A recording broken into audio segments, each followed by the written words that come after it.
Yeah, ladies and gentlemen and dear friends, it's a beautiful world we share, and there are so many fantastic people in this world, but there are also so many problems.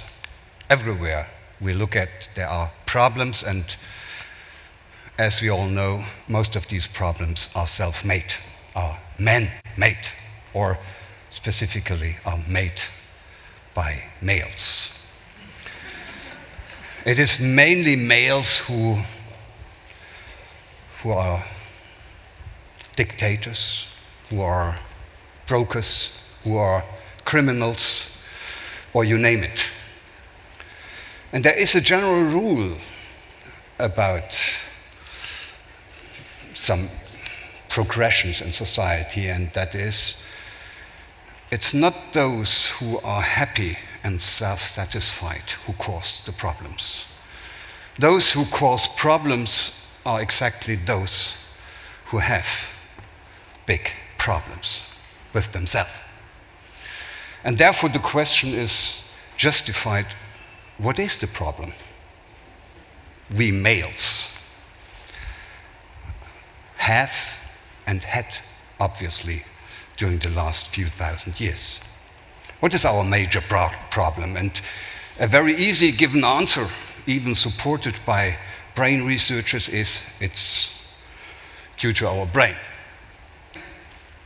And indeed, if you study male brains and compare them to female brains, you find quite a number of differences. Corpus callosum, for instance, is always said to be a little bit thinner in male brains than in females, so they are somehow less well connected between the right and the left hemisphere. Females have a much more folded surface, and therefore they have a greater surface in the brain, in the cortex, and therefore they have a higher degree of connectivity in their brains, the females. And finally, it's especially the forebrain, the so-called prefrontal cortex, which is, for some reason, not so well elaborated in general in the male brain. Therefore, males, as it is always seen in the news, sometimes have difficulties to control their impulses, to withstand frustrations. So this is all so-called executive frontal functions, which are less well elaborated in the male brain. But we also know from research, from brain research, especially from research in the last few years, that children are not born, if they are a male, they are not born with such a brain. So somehow it develops.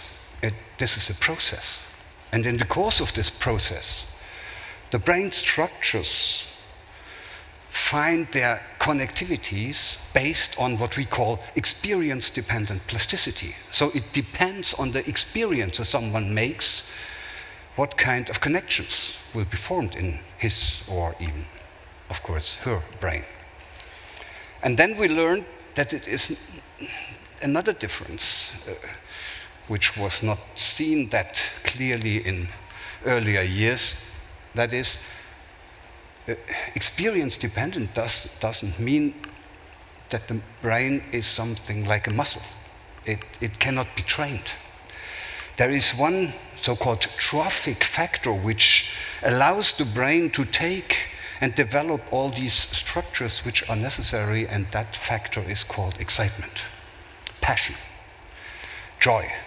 So everything you do with great joy, with great passion, with great enthusiasm will cause in the brain the release of so-called neurotrophic factors, and these neurotrophic factors act like a fertilizer for the growing of axons, for forming new connections, and therefore the brain doesn't develop in a way like you use it, but it will develop in the way you use it with great emphasis, with great excitement, with particular joy and passion. And now we can ask the question, what is it that males enjoy about so much? What is it what they are enthusiastic about? What catches their passion? And the answer, biologically spoken, is extremely simple. If we go back to the very beginning, the only difference between females and males biologically is the lack of a chromosome. Males are somehow handicapped. They lack a second X chromosome. Women have two. These X chromosomes are quite large, as you see here. And there's a lot of information on this X chromosome. And for some reason, nature decided to send males into the world with such a handicap of having only one. In case of women, they can use, if the one is not very well organized, they can use the other one. But we males lack this reserve tire. That's a difficult task, actually. And instead of this second X chromosomes, we got this little tiny thing there, the epsilon, which is, honestly spoken, for nothing good than to stop the development of the ovaries during early embryogenesis, and then induce the production and the formation of gonads with the testes, and then there the testosterone is produced. That's all. So the result of this special natural equipment males are sent out into the world is that already at the very beginning, immediately after birth, males have other intentions. Their brain is organized in a different way. It is, so to say, they are more susceptible already during prenatal life. If there is any difficulty, it will always hit the males more than the females. If a child is prematurely born, it is much more likely, if it is a male, that it will not survive. The females are somehow tougher, constitutionally. And the males are more susceptible, more vulnerable, and if they come to birth, they have, of course, a certain intention. And that intention is very strong. This guides their search for detections and what they can discover in the world. Their major intention is stability. They need something to hold on. Therefore, the very little tiny boys are already starting so early to look around in the space, in the area, and then they activate the system in the brain which is responsible for spatial orientation. It's a part of the hippocampus. And then they train this with great emphasis because they are so happy to have at least some orientation in the world. And then, you know it, some of them, which trained this very, very intensely, most intensely, they are also a little bit better than females in parking their cars backward. So you also see that the very young boys are already starting to have an extreme attraction to strong toys, fire brigade cars, police, war weapons. All this now at the moment, dinosaurs. All this which looks very strong will attract male attention, and therefore they will enjoy about finding something in the world where they can hold, where they get some stability. May it be a toy, or may it be, of course, to play a certain role in the society. Because this gives we are social organized living beings, and the greatest stability you can ever have is by being somehow accepted in the society as a great person who is able to really move something. And therefore these very young boys, from the very beginning, look for someone who is strong, who is somehow playing a big role. And then in each society, they will find something, because each society has certain ugly jobs to do. And for these ugly jobs, they will search for volunteers. And therefore, they take these ugly jobs and make them very important. So at certain times, it was missionaries. So when religions were spreading out, they needed a lot of missionaries. And at that time, it was very helpful for a little child to orient himself and try to become a missionary. In later times, it were, think of Columbus, it were more endeavorous, adventurous, which were needed by the society in order to explore the world. In later times, it were soldiers, and then many boys wanted to become an officer or a soldier, and in the last century it was scientists and engineers, and then many boys wanted to become a big famous scientist and engineer. At the moment it's more football stars and whatsoever, or TED conference contributors. So they want to show that they are important, and there are many possibilities a certain society and a certain culture opens for them under certain within a certain given time area. So, and then they try to become this kind of importance, and it's not so easy actually to gain some importance, to do something which is really meaningful, and because not all can become Beckham or any other star, many fail. And many have to search for something which at least is a little bit important. Remember that the sperm of one ejaculation of one man is sufficient to fertilize the whole North American population, the female population, twice. So they are not all needed.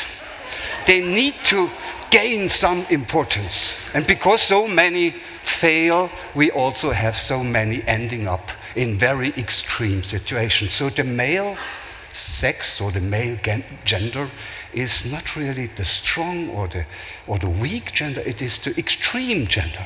They explore the possibilities. They explore the potentials, the human potentials on that side of the street and on the other side of the street. That's where we are. And now we start to understand why they do this and why they are causing so much trouble. And once you understand, you also can get it into your consciousness. And then for the first time, you have no longer as a male to become what happens to you, but you may for the first time stand up and try to arrange your own life without being an instrument of the society, just because they need someone at the moment for a dirty job to do. That is the first time that man can understand themselves as someone who may gain authenticity. That's the time when men, for the first time, can solve their own problem of vulnerability and bad starting conditions and lack of an X chromosome, and can try to help each other, together with women, hopefully, to gain this kind of stability they need to unfold their potentials. And now we know from brain research that there are only two prerequisites that are needed by any human being, independent whether a female or a male, which we should provide them.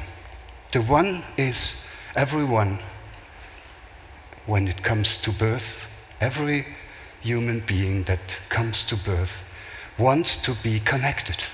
That's its experience, which was made during that 9 months before it was born. And the second experience, made also 9 months before it was born, is